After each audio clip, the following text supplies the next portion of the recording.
Games. Hi, welcome to Table by Teresa.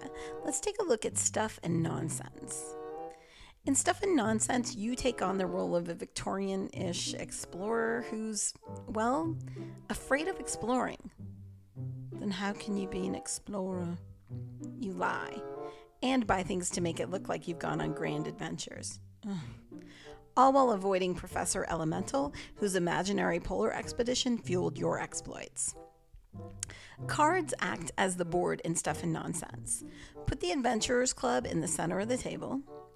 This is where distinguished gentlemen gather to hear of your travels. Lies, you mean? Yes. Then put the market above or below it. This center is one area of the board. Next, put the locations around the center area in any order. Place the 5 bonus cards beside the board in order of the dice pips in the upper right corner. Those cards keep shaking. I know, it's a technical issue I don't know how to fix. Pathetic. Shuffle the main deck and give 1 card face down to each player. Then deal 8 cards to their corresponding locations. Anecdotes are found at the cafe. Artifacts are at the antique shop. Facts can be found at the newsstand. That's optimistic. Heroes gather at the pub. And photographs can be found at the gift shop. The junk shop has specimens, but we haven't drawn any of those yet. The rest of the 8 cards are dealt. Each player chooses a pawn and puts it at the Adventurers Club. Professor Elemental is placed at a random shop. Roll the die and move him clockwise that many spaces. 1, 2, 3. You think they can't count. Then roll the die to see who goes first. From there, play will pass to the left. Now we're ready to play. Lying. Ugh. Yellow will go first. She usually has 2 choices, stay where she is or take 1 step. Since she doesn't have a story to tell, staying isn't an option. A step is 1 move in any direction. Every shop is 1 step from both the market and the Adventurers Club. The Adventurers Club and the market are 1 step away from each other, and every shop is 1 step away from each shop next to it. If yellow goes to a shop with a card, she can pick 1 up. Why does she want cards? To tell stories, of course. The bonus cards show how many bonus points stories from a particular region are worth and how many cards you must have to tell a story at the club. If she uses this card for a story from Africa, it will gain her 1 point. In China, it would be worth 2, and in the South Pole, it would be worth 1. It can't be used for stories about Everest or the Amazon. The more cards required, the higher the bonus. We draw a new card to bring the total on the board back up to 8. Now it's Blue's turn. Blue doesn't like the card in her hand, so she'll go to the market. There she can discard a card and pick up another. Isn't it early for that? Maybe, but the card in her hand is only good in the 2 most difficult locations. Play continues around the table, and cards are replaced each time 1 is taken. So the professor just sits there? No. When a card is drawn with the number of players or higher in the lower right corner, the professor moves 1 space clockwise. If he moves into your location or you move into his spot, you can either discard 1 card or lose points equal to the number of cards in your hand. Negative points are allowed, and there's no penalty if you have no cards. Why would anyone be such an idiot as to move into his space? Maybe you really want a card there. The professor also moves after someone scores an adventure.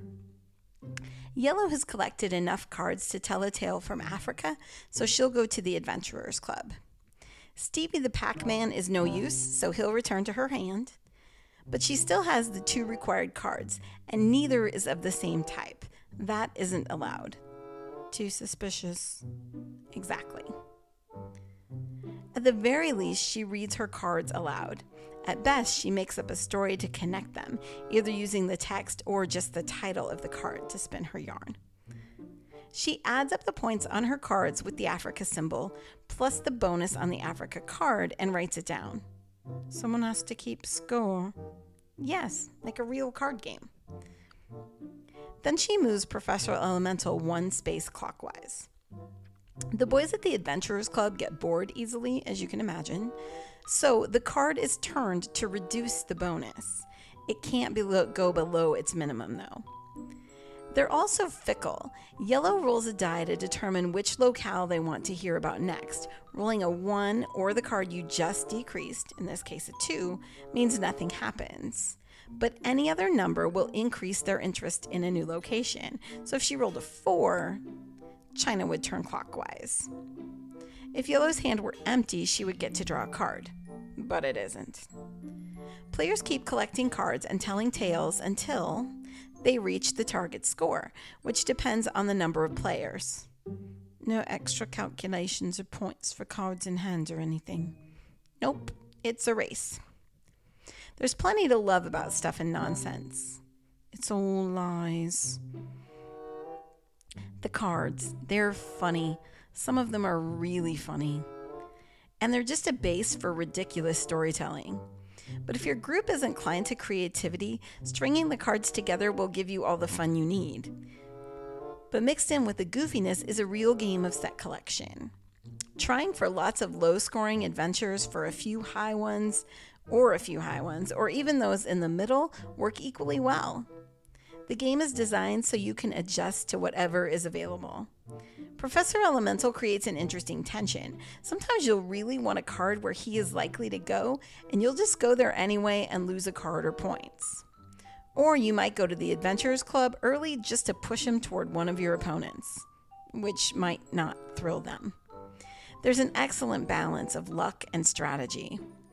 The retail price feels a bit high, but you can find it cheaper online, or you can see your purchase as support for a local store. So you're good either way. But no game is perfect, or even close. No, some are close. This game is silly and traffics in silly stereotypes, but they're all lies, which is why they don't bother me in this game. They're making fun not of the cultures they portray, but of the culture that feeds on exotic tales. The game seems to take a bit too long. That's easily remedied by reducing the number of points needed to play, but it could affect your ability to play all the paths to victory. Like most games, you'll need the right crowd. If people don't like storytelling or at least reading the cards, this game won't be nearly as much fun, but it will be shorter. If you're looking for a pure strategy game, this isn't it. Isn't that obvious from the title? Probably, but I'm just saying. So here's what I think. This game makes me laugh. That's always a good start. But under all the jokes, there is a real game here, which is important, especially since you're not going to get through a game in 10 minutes. It's also straightforward, which makes it easy to pull off my shelf and get people playing quickly. I had to work hard to come up with reasons you wouldn't like Stuff and Nonsense, because it's good. And perhaps more importantly, it's fun. Just a warning, I got a review copy of Stuff and Nonsense from Cheap Ass Games. That doesn't affect my ability to give an objective review. I give up questioning your objectivity. Good. If you'd like to check out other people's reviews of Stuff and Nonsense and find a few extra thoughts, come visit Table by Teresa. And here's all the stuff you don't really need to know. Thanks for watching.